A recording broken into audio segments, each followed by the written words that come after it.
Okay, so I think we can start the class now. Most of you have already joined, so let us start the class. I hope the slides are visible to you.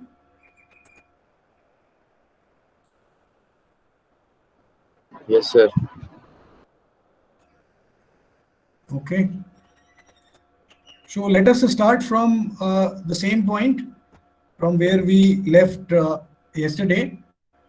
So in fact, yesterday we were talking about the conductivity and mobility, right? That is conductivity of the semiconductor, and we also commented on the carrier mobility. Okay? And then we also related the conductivity with mobility and also the drift velocities. Right? So this we had seen yesterday. Now let us come on to another important concept here.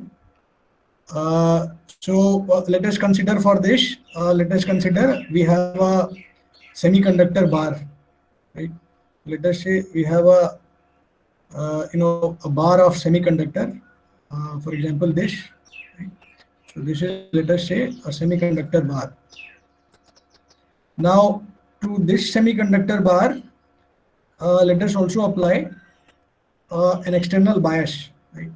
So for example, at this point, and maybe let us extend this, and let us say that we apply bias at these 2 points.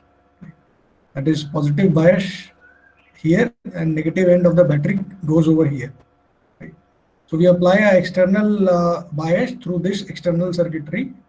In fact, it is just a wire and a battery is connected. And this is my positive terminal now, and this is negative. Okay. Now, because of this external bias, we'll see that electric field is applied over here. So the direction of the electric field due to this bias would be in this from left to right, right? Or maybe let us call this point as A and this point as B. So electric field's direction would be from A to B. Now if electric field across the semiconductor is from A to B, then obviously the electrons will move opposite to the electric field. That is, electrons will move in this direction. Right? So this is my electron direction, movement of electron in the opposite direction, and the holes. So they will move in the same direction as the electric field is. Right? So this is my whole movement from left to right, that is A to B, and from B to A, the electron is moving. Now one can easily say that the electron is moving from right to left, that is B to A. So obviously this electron comes over here. Maybe it starts from here at this point and it ends over here, and then finally it comes out. And through the wire, it again goes back. And then it can go back again from here, and it can enter again at B. Right? Or in other words, one would say that the negative end of the battery. So this is used to inject electrons, right? So this negative end of the battery is connected to point B. So we say that I have an injection of electron at point B. Okay? So electrons are injected from this point into the semiconductor. Similarly, the positive end means that holes should be, or positive charges should be injected from point A into the semiconductor. So these 2 points now become A and B injection point. That is, electrons would be injected into the semiconductor from B, and the holes would be injected via the positive terminal through point A into the semiconductor. Or in other words, one would say that since the hole is moving from A to B, okay, now this hole is moving here, so hole comes over here, and then finally this hole wants to leave the semiconductor and enter the wire, right? So this hole actually meets this electron over here. So this hole meets this electron, right? So this hole meets this electron, and the recombination can happen. That is, the electron hole pair which is free now, so that can be lost or can disappear because of the recombination process. Because hole is moving in this direction, electron is, so they can recombine and the electron hole pair can be lost. Now to compensate this loss of hole, right, at this point, B point. So one could say that since the hole has recombined, it is lost now. And since we understood that recombination and generation rates, so they are both equal in a semiconductor in steady state. Recombination rate is equal to generation rate. So to compensate this recombination, the holes will be generated at this point. So I'll see a generation of holes at this point. So both generation and recombination, I mean, this could be understood by looking at generation and recombination of holes, or maybe generation and recombination of electrons, right?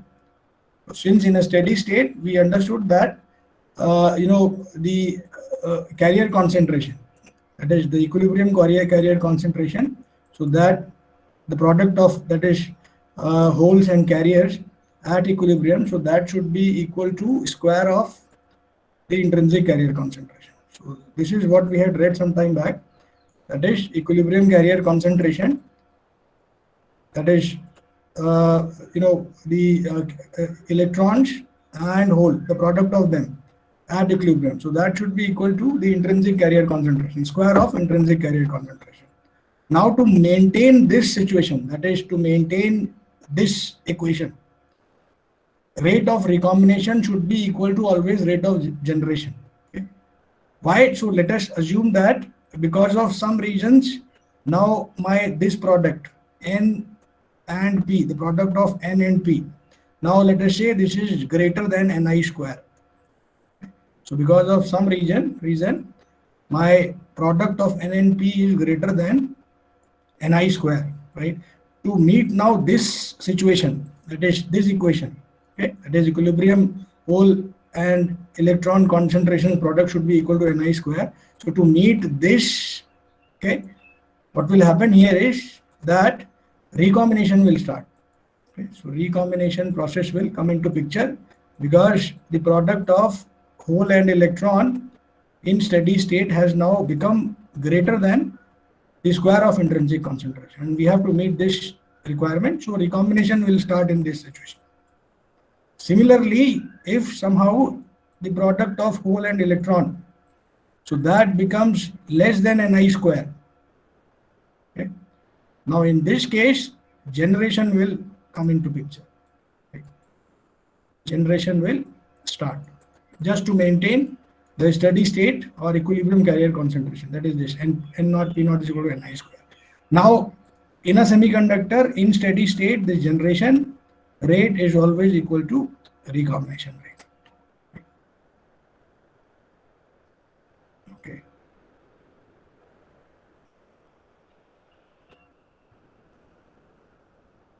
Now let us understand the effect of temperature and doping on mobility. Sometime back we had seen the mobility. So in the last lecture itself, we had seen mobility depends on the drift velocity and also the electric field, right?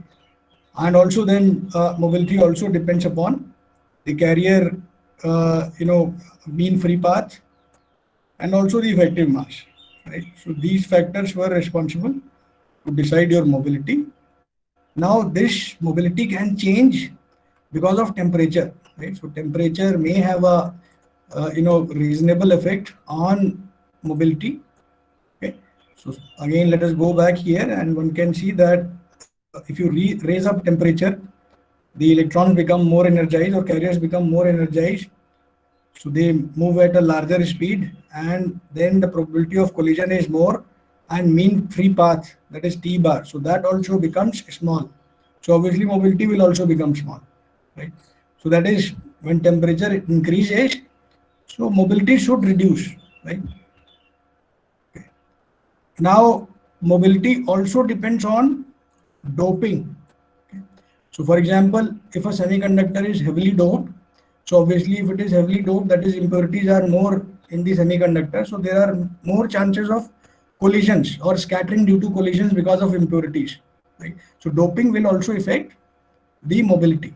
Okay? So now how it affects the temperature effects, first of all. So here the effect of temperature on mobility is being plotted, and this is on log scale. Temperature is on log scale, and also the mobilities are also on in log scale. So why we have plotted in log scale? So that one can see this linear or straight line response of temperature on mobility. Otherwise, you will not see this straight line response or linear response. Okay? So the mobility with temperature can be understood from here. So at low temperatures, right? So this way temperature is increasing. So at low temperatures, that is maybe from here to, let us say here, okay? So this region. So at low temperature, the mobility of the carrier, they increase. Right? Mobility of the carrier increase at low temperature, and this is because of ionized impurity scattering, right?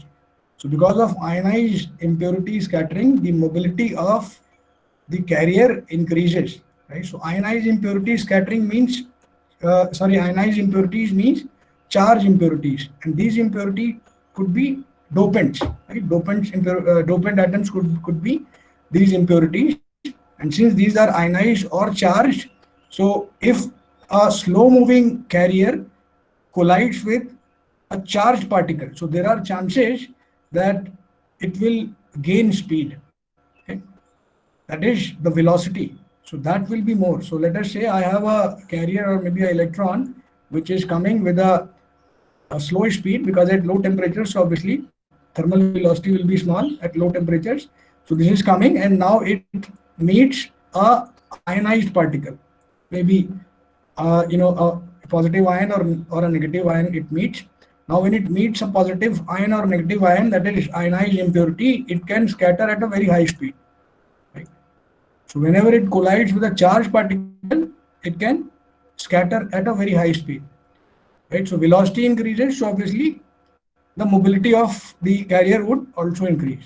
So the mobility increases with temperature, and how it increases? It increases in this ratio, that is T to the power 3 by 2. So mobility is proportional to T to the power 3 by 2. I mean this is the ratio at which the mobility increases with temperature. Now when the temperature reaches a higher limit, maybe at this point, right? So when temperature increases and it becomes high, so what happens in my system? The semiconductor temperature is now more, or maybe let us say we are trying to heat the semiconductor. Let us say this is my semiconductor and I'm trying to heat this semiconductor, and if the temperature reaches around this limit, then this lattice itself starts vibrating.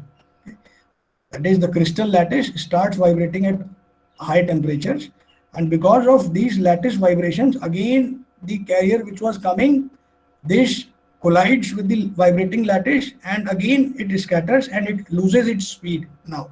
So when it collides with the vibrating lattice, it loses its speed, and therefore because of this lattice scattering which happens at higher temperature, the mobility of the carrier starts falling down. Now if there are two or more scattering mechanisms, right?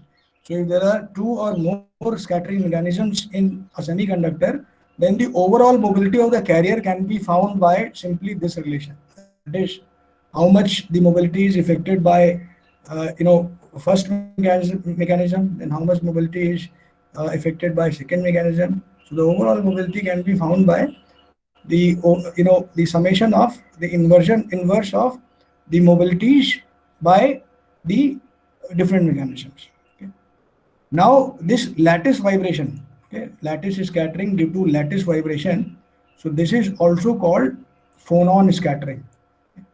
So one should remember that the lattice scattering due to lattice vibrations, so this is also called phonon scattering. So we have understood now the effect of temperature on mobility. Okay. Now this mobility also depends on doping of the semiconductor. As I said that if you increase the doping, so you have more chances of collisions, because dopant atoms, or maybe the impurities are more now in the semiconductor. So there are more chances of collisions with these impurities. So mobility will come down. So for example, the electron mobility of silicon, I mean intrinsic silicon at 300K is somewhere around 1350 centimeter square per volt second, right? So this is electron mobility for intrinsic silicon, right? So for intrinsic silicon, the electron mobility at room temperature is 1350 centimeter square per volt second. Now, if you dope this intrinsic semiconductor with donor atoms of the concentration of 10 to power 17, right? So when you dope the intrinsic semiconductor with donor impurities of the order of 10 to the power 17 per centimeter cube, the mobility of carriers, that is electron, so now that comes out to be equal to somewhere around 700 centimeter square per volt second, right? So this is obviously because of the same phenomena which I told you here, that is now there are more chances or probability of having a collision is more, because impurity atoms are more in the semiconductor. So more are the chances that the collisions will happen, scattering will happen. So that is why the mobility has come down to 700 centimeter square per volt second from 1350. In fact, the variation of mobility with total doping concentration. Okay, so that can also be understood from this picture over here. Okay, so this is my the first curve, this line. So this tells me the mobility of electrons, and this is the mobility of holes, right? And on the x-axis, I have impurity concentration, which is increasing in this direction. That is, we had from 10 to the power 14, we are trying to increase the impurity concentration. Okay. Now, at somewhere around 10 to the power 17, you will see that the mobility is coming down for electrons also and holes also. As we are increasing the concentration, the mobility is coming down. So that is because of more collisions or more scattering due to collisions, because we have now more impurity atoms inside the semiconductor. Right? So as you increase the impurity concentration, the mobility also comes down, because chances of collisions are more now. Or maybe one can relate it to the mean free path. That is, mean free path now is also small. Right? And one can go back and check out this mobility equation. So mean free path will be small because now the semiconductor is more congested because of more impurity atoms. So T bar will be low. So mu p will also be small, or maybe mu n will also be small, right? Because the semiconductor is now more congested. Now another important effect which appears at high field, or which is also called high field effect, and this can again be understood by this picture over here. So here we have plotted on the y-axis, we have the drift velocity of the carriers. Okay. So drift velocity in centimeter per second, and on the x-axis it is electric field in volts per centimeter. Okay. Now the phenomena is that at high field, the drift velocity of the electrons or the drift velocity of the carriers saturate. Okay. So at somewhere around 10 to the power 3 volt per centimeter, okay, somewhere around 10 to the power 3 volt per centimeter, the velocity of, or the drift velocity of the carrier, it starts saturating. Right? So before that, it was increasing linearly. Okay. As current was directly proportional to the electric field, or Ohm's law was being followed. So that is why we see that linear increase in the drift velocity. So let us go back and check out the current equation here.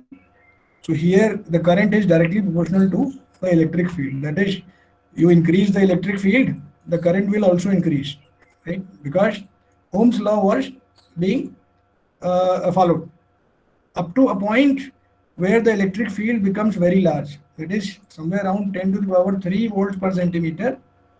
That is this one, 10 to the power 3 volts per centimeter. The drift velocity of the electrons, so that actually saturates. Okay. Because why it saturates? Again, it can be related to collisions. So at high electric fields, obviously electrons are more ionized, more energized. with that more energy, they can hit. The probability of collisions are more because electrons are more energized, so they will lose their velocity. So the drift velocity saturates, okay, at high electric fields. This is also called velocity saturation due to hot carrier effects. Okay. So hot carrier effect, we say that since electric field is high, so electrons get energized or become hot. Now these hot electrons, hot carrier effect or hot electrons can hit the the atoms of the lattice, and then they can release extra electron hole pairs also. So which is called avalanche multiplication effect. So which we will read later on. Okay, but yes, it is important to mention over here that this hot carrier effect or velocity saturation effect is responsible for this avalanche multiplication. So what is avalanche multiplication, we will read very soon. Okay. Not now, but yes, we will read very soon. Okay. So at high fields, the carrier velocity saturates. So when the carrier velocity saturates, so obviously the current will also saturate at high electric field. So this effect you will see also in maybe MOSFETs also. You will see the same effect, that is at high electric field. Because of velocity saturation, the current also saturates. That is, Ohm's law is not now followed here, and the conductivity now depends upon the semiconductor conductivity depends on now the electric field applied, which was not previously in the previous case. Excuse me, sir. Yeah, please. Sir, the velocity is getting saturated because the energy is being transferred to the new electrons form. Energy is being transferred to lattice also, and also to the electrons also. So the lattice is vibrating and the drift velocity is getting down because collisions are now more. Right? So both things are possible. So the point here to make is that at high fields, the drift velocity, so that saturates, and because of that, the current through the semiconductor, so that also saturates.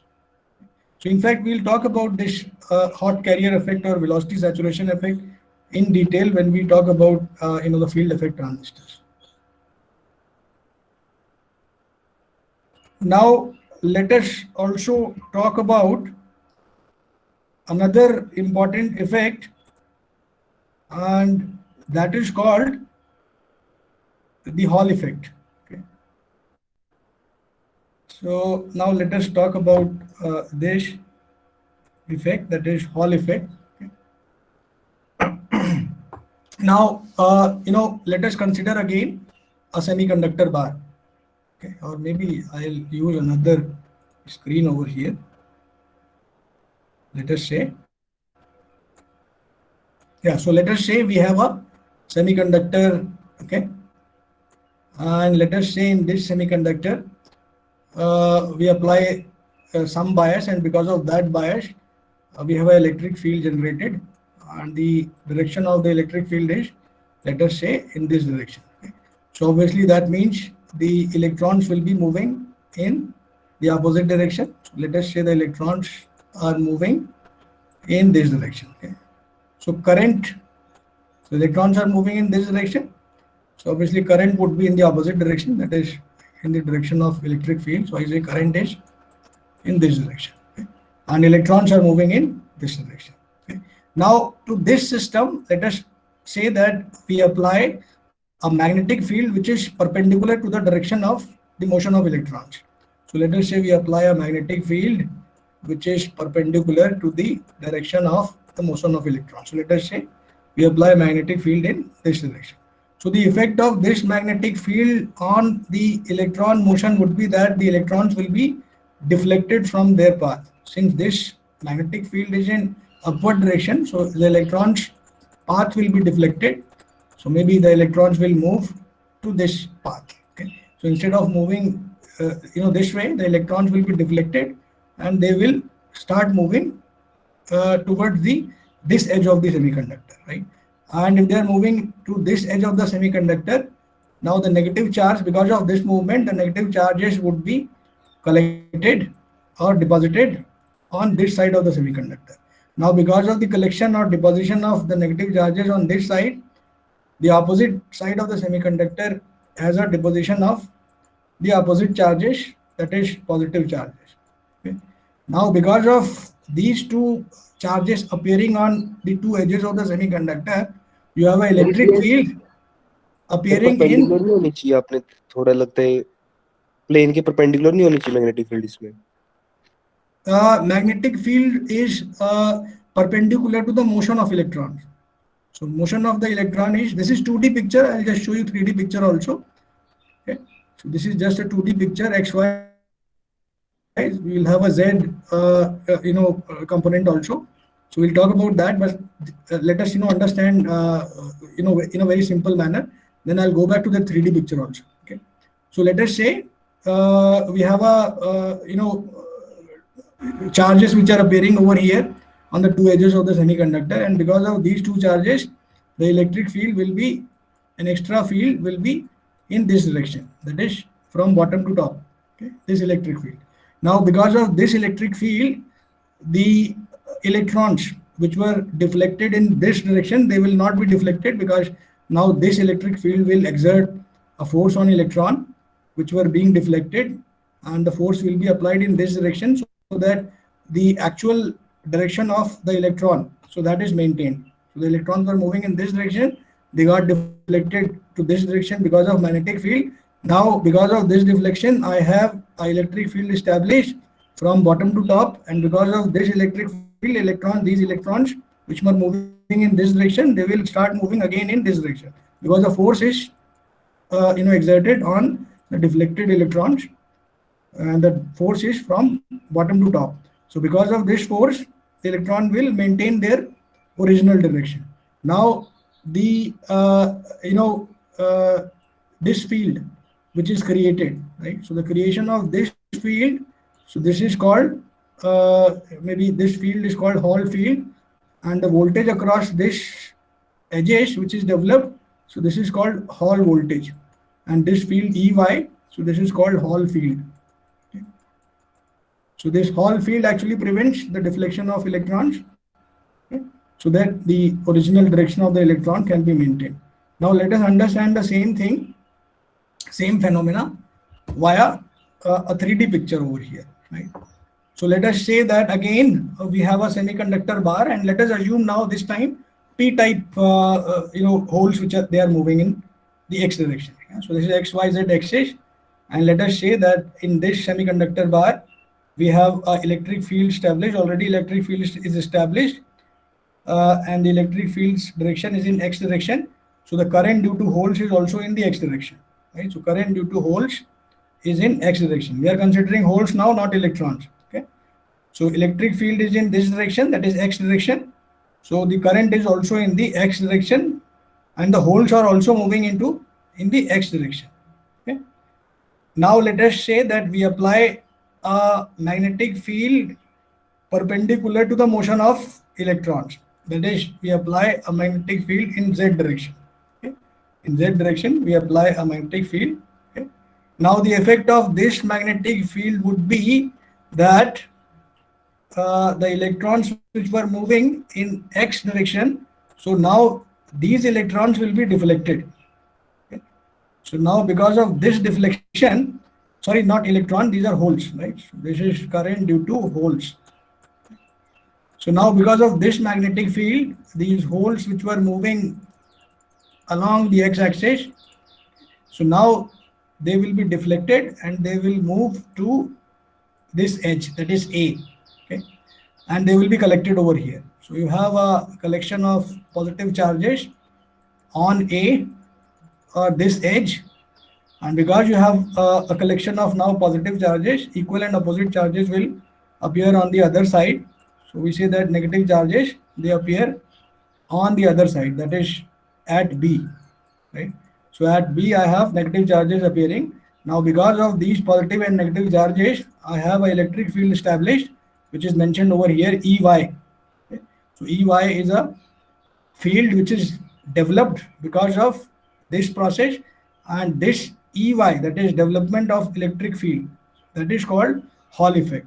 Okay, and this field is also called Hall field, EY or EH. And this voltage which is developed across the semiconductor, so this is called Hall voltage. Now this Hall effect can be used to find out the carrier concentration inside the semiconductor, right? So there are 2-3 uses of this Hall effect. So number one is that it can be used to find out the accurate values of carrier concentrations inside the semiconductor. Okay? And then it can also be used to find out the resistivity of the sample or resistivity of the semiconductor. Similarly, it can be used to find out the mobility of the semiconductor. And also it can be used to find whether the semiconductor is N-type or P-type. Okay, how we will understand? Let us first understand again over here that maybe I'll rub everything. Yeah. So let us understand now here that this electric field which is developed or Hall field is developed. So this Hall field exerts a force on the holes. Okay, and that force is in the y direction. Okay, so electric field which is developed is in the y direction, or Hall field is in the y direction, which exerts a force on holes in the y direction, right? And that force is equal to Q times EY. Okay, that is EY or Hall field. Okay. Now similarly, because of this magnetic field, okay, a force is exerted on the holes again in the y direction. Okay, I mean the negative y direction. So this is positive y direction and here negative y direction. So because of this magnetic field, a force is exerted on the holes in the negative y direction. So we will say that force is Fy is, since it is negative in the negative direction, so we'll say Q minus Q. Okay, and this will be equal to Vx, that is drift velocity, multiplied by the magnetic field. Okay. So these two forces are present now currently. Okay. So this is due to magnetic field and this is due to the Hall field which is developed across the semiconductor. Now these two fields, they balance each other. Okay, so that is actually Hall effect. Because of this field, to balance this field, the Hall field has been generated. So forces are now equal. That is, if you add these two forces, the net sum of forces will be 0. That is, if you add these two, that is QEY plus minus QVXBZ. So that will be equal to 0. That is, net force on the holes will be equal to 0. That is actually Hall effect. Okay, and the Hall voltage which is developed, that is this voltage which is developed across the semiconductor, VH. So that is proportional to the developed electric field or Hall field, that is EY multiplied by the width of the semiconductor, right? So width of the semiconductor is over here. So this is W. Okay. So this width is W and the length of the semiconductor is here. This one is the length from here to here.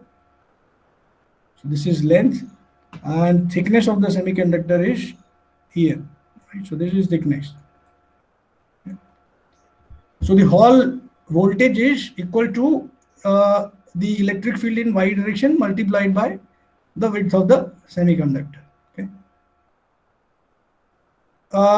Now this electric field that is EY, that is Hall field, so that can be related to the current density, right? So this electric field can also be related to the current density by this relation, that is current density in x direction, Jx is equal to Qp times Vx. So this we had seen earlier. I'll go back and show you from where we are taking this. I think we are taking it from this one here. So Jx is minus Qn times Vx, since it is for electrons, so minus we are seeing. So same thing if we write for holes, we will say Jx is equal to Qp times Vx, right? So this is average drift velocity of electrons. Now Vx can be obtained from here, right? Since Q, this is 0, so Vx will be QEY divided by Bz, right? So this is 0. So Vx can be calculated from here. Vx will be equal to QEY divided by Bz. Okay? So QEY divided by Bz. So Q is here, QEY divided by Bz, right? So one can find out a relationship between the magnetic field, electric field, so the Hall field, and the current density. Okay? So we have a relationship over here. Now in this relationship, this 1 by QP naught, right? That is 1 by QP naught, this part. Right? So this is called the Hall coefficient. And this is very important, Hall coefficient. So this Hall coefficient and Hall voltage, that is this Hall coefficient and Hall voltage. Looking at these two, one can predict whether the semiconductor is N type or P type. How? In case of a P type semiconductor, the Hall coefficient is positive and the Hall voltage developed is also positive.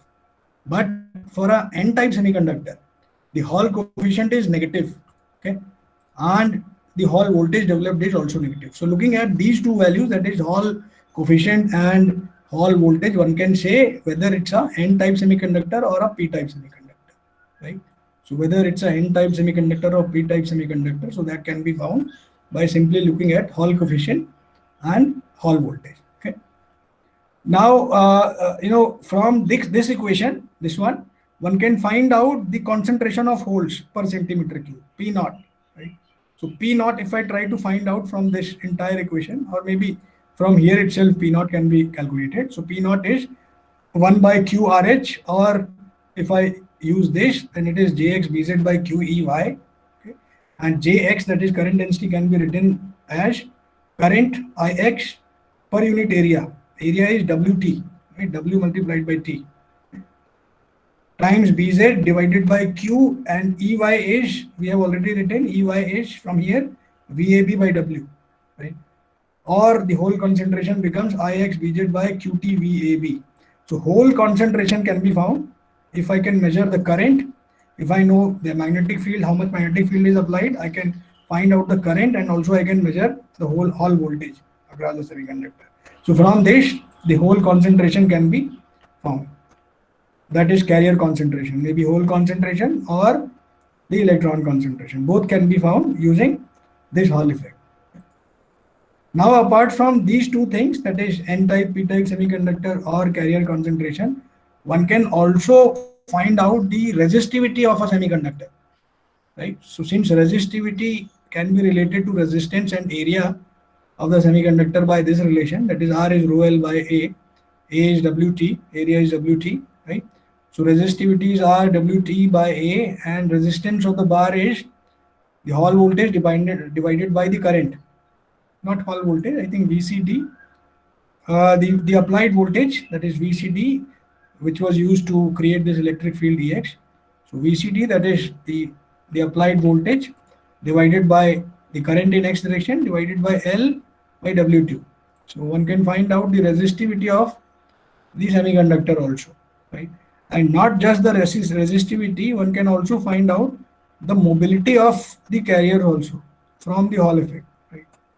So since mobility can be related to the conductivity, I'll go back again and show you where we had done this.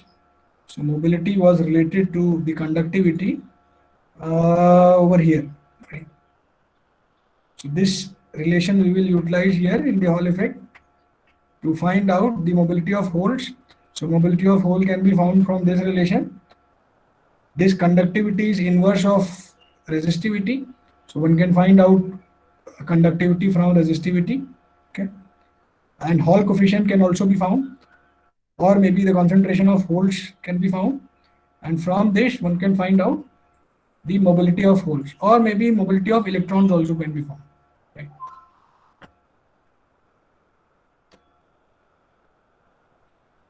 Now let us take a small problem based on Hall effect. Okay. So maybe you can note down this problem. So in this problem, let us consider a semiconductor bar, same bar, with W as 0.1 millimeters. Thickness of the bar is 10 micrometers. length of the bar is 5 millimeters. Okay, and let us say that applied magnetic field is 10 kg. Okay, where 1 kg is equal to 10 to the power minus 5 Weber per centimeter square. Okay, and current Ix, so that is obtained as 1 milliampere. The Hall voltage is minus 2 millivolts, and the applied voltage, that is VCD, to create the electric field Ex, that is 100 millivolts. Okay. So all these things are given, and our job is to find out the type of semiconductor, the concentration of carriers in the semiconductor, and mobility of the majority carriers. Okay. So if it is a p-type semiconductor, it would, the majority carriers would be holes. So you have to find out the mobility of majority carriers. If it is an n-type semiconductor, the majority carriers will be electrons.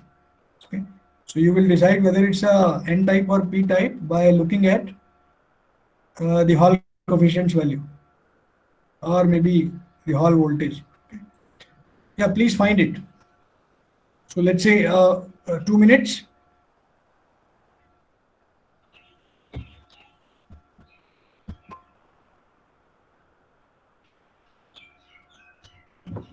So I hope you have noted down this.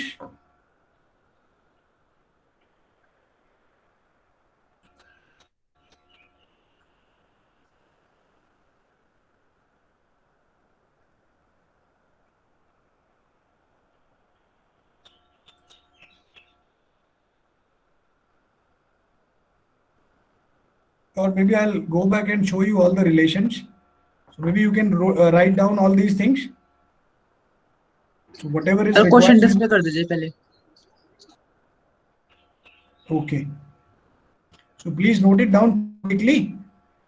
Let us say we have 2 minutes.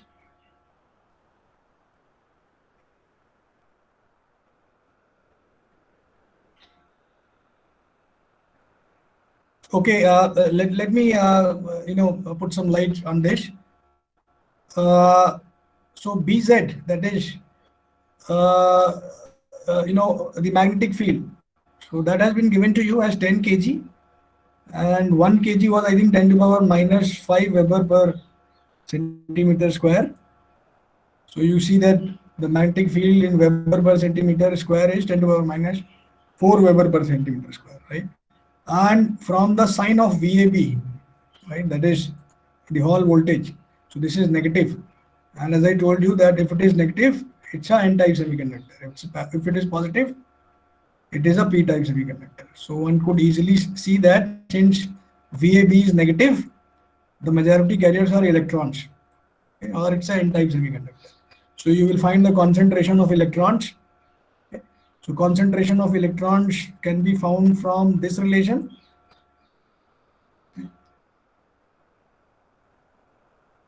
So concentration of electrons would be, since holes, we have positive everything. Okay. So for electron, you'll have to utilize a negative, minus Q.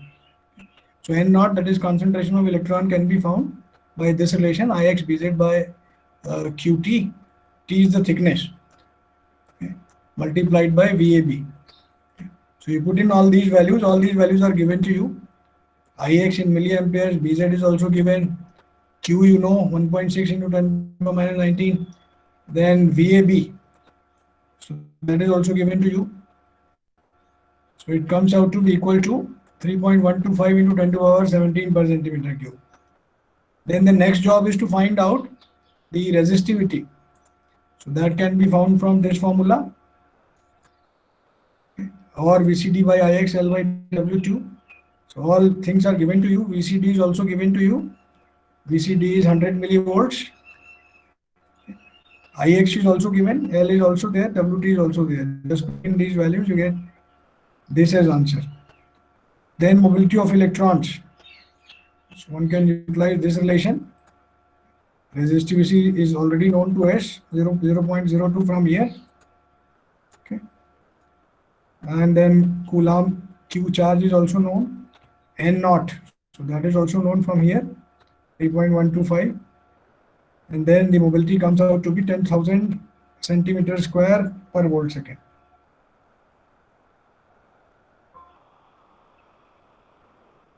Okay. Now let us talk about, in fact, so far we have talked about homogeneous semiconductors without any variations in doping and without junctions also, right? So far we have discussed only homogeneous semiconductors, and we assume that the doping across the semiconductor was uniform. Okay?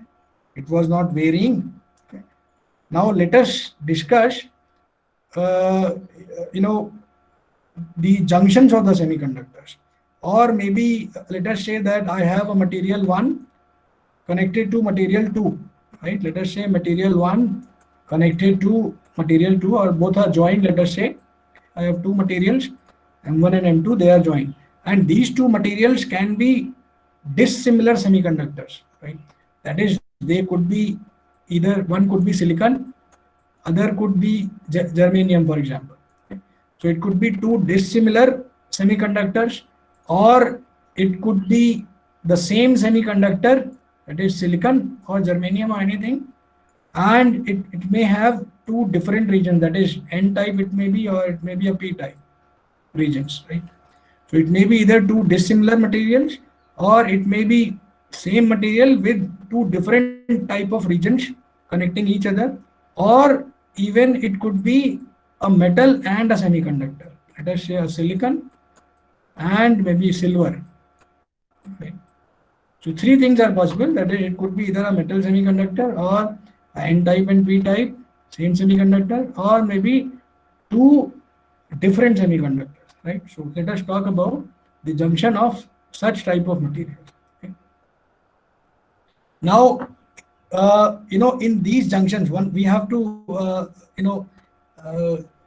understand another important thing over here, and that concept is that in equilibrium, no discontinuity or gradient can arise in the equilibrium Fermi level. So in such type of junctions, that is which we had seen, in fact, that is shown over here also. So this is, for example, material 1 and material 2. So in such type of junctions, there can be no discontinuity or gradient in the equilibrium Fermi level, right? So this is, we have to understand, right? So this is what we have to understand, that is, there could be no discontinuity or gradient in the equilibrium Fermi level across the entire semiconductor. Okay? So we'll understand this. Okay? Now before that, let us assume that we are joining two materials, let us say material 1 and material 2, and let us say that material 1 has density of states, that is density of free available states, as N1e, and Fermi distribution function in this material 1 is F1e, let us say. Okay? So similarly in material 2, let us say that the density of available states is N2e, and the Fermi distribution function is F2e, right? And these two materials are joined together. Okay? Now when these two materials are joined together, then at thermal equilibrium, there is no net charge transport, and hence there is no current. Yeah, again, these two things we have to digest, that at thermal equilibrium, there is no net charge transport. So why no net charge transport? So as soon as these two materials are joined together, the electrons, or maybe let us say only electrons, will come to holes also later on. Let us say carriers. So carriers start moving from material 1 to material 2, and also from material 2 to material 1, right? So as soon as they are joined together, the carriers, they start moving from material 1 to 2 and to 2 to 1. Okay? And at thermal equilibrium, this movement of electrons from, or maybe carrier from material 1 to 2 and from material 2 to 1. So this balances, right? So the motion or the movement of carrier from one material to the other material, so that balances. right? So that is, we have no net carrier movement because equal number of electrons are moving from material 1 to 2 and the same number of electrons are moving from material 2 to 1. So that means there is no net carrier movement or charge transport. And we understood some time back that if there is no directional net carrier movement, then there could be no current. So that is why we say that we apply an electric field so that the electrons or maybe carriers will drift in a particular direction. A group of carriers will drift in a particular direction because at equilibrium, this thing happens, that is there is no net carrier transport or no net charge movement, since the number of carriers moving from material 1 to 2 balances the number of carriers moving from material 2 to material 1. Okay? So there is no net carrier movement or there is no current, right? So this is very important point, right? So it has again come. I think previously we had discussed and it has again come. So it is very important point, right? Okay. Now let us define the rate of movement of carriers from material 1 to 2. So the rate of movement of carriers from material 1 to 2 is directly proportional to the filled states in material 1 and empty states in material 2. Okay. So again I'll repeat, rate of movement of carriers from material 1 to 2 is directly proportional to the filled states, or this is actually N1E, F1E, if you remember. So this gives me the concentration of carriers, okay, or concentration of carriers, or we say filled states. Okay. So filled states in material 1 or concentration of carriers in material 1 and the empty states. Since this 1 minus F2E, this gives me the probability of finding a hole or probability of not finding an electron, right? So rate of carrier movement from 1 to 2 is directly proportional to the filled states in material 1 and empty states in material 2. In fact, the product of filled states in material 1 and empty states in material 2. Similarly, one can write rate of carrier movement from material 2 to 1. So that is proportional to filled states in material 2 and empty states in material 1. Okay. Now, since we said that there is no net carrier transport at equilibrium, so that means these two rates should balance. That is, these two rates at equilibrium should be equal. That is, rate from 1 to 2 is equal to rate from 2 to 1. Okay. So we equalize these two things when we make them equal. So when you make them equal or balanced, so you get this equation, and then you remove this E from this. Simply we write in terms of N1, N and F. Okay. So we rearrange, E in bracket, we remove E in bracket to make it simple. So we get this equation. Okay. And from this equation, you will see that N1 and N2 is common in this left hand side. So this becomes N1, N2 multiplied by bracket of just a second. N1, yeah, so F1 is also common. N1, N2, F1 multiplied by bracket of 1 minus F2. Similarly here, N1, N2, F2 is common. So you get N1, N2, F2 into bracket of 1 minus F1. Okay. Or 1 minus F2 is equal to 1 minus F1 finally. Or you get F1E is equal to F2E, right? That is, the F1E and F2E were what? They were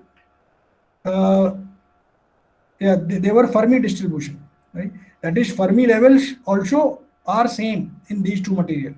That is, there is in equilibrium, there is no discontinuity in the Fermi level. So Fermi level is a straight line extending in both the semiconductors, right? So these two semiconductors will not have separate Fermi levels.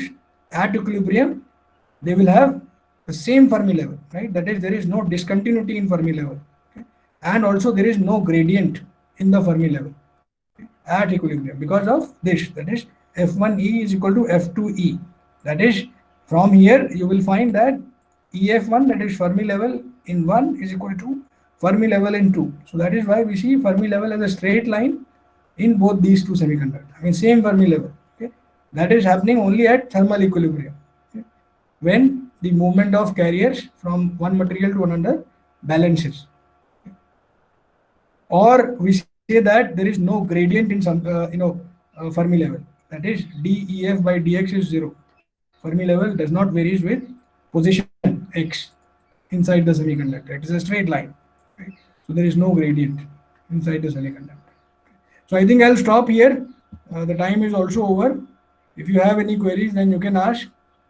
Otherwise, the meeting is ended. And obviously, we'll meet tomorrow morning at 9:30. Excuse me, sir. Yeah, please. Sir, actually, one student does not have her name in the guest list, so she could not attend this class. Oh, don't worry. So let me know her email ID. Maybe you can type her email ID over here. So I'll add it. So in fact, all people who are not added to this list and they are not receiving my email, so they can write their email IDs in the chat box over here itself, so that I can add their names, email IDs. So you will not need my permission then to attend the class. You can directly connect.